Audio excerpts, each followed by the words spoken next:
భారత్ విశ్వ గురువు అవ్వాలి, మన ఓటు అందుకు ఆధారం కావాలి.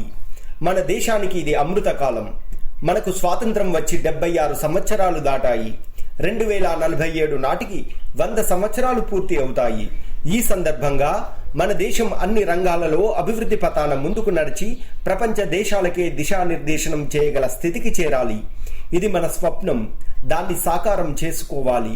అందుకు అనుగుణంగా అటువంటి సంకల్పం గల ప్రభుత్వం రావాలి. అటువంటి దృఢ సంకల్పం ఉన్న నాయకులు కూడా కావాలి. గత 10 సంవత్సరాలలో మన దేశం ఈ దశలో ముందడుగు వేసిందనేది ప్రత్యక్ష సత్యం. మన ఈ ప్రయాణం ఇలాగే ఇంకా వేగంగా సాగి విజయవంతం కావాలంటే మనందరి సహకారం, భాగస్వామ్యం ఇంకా పెరగాలి.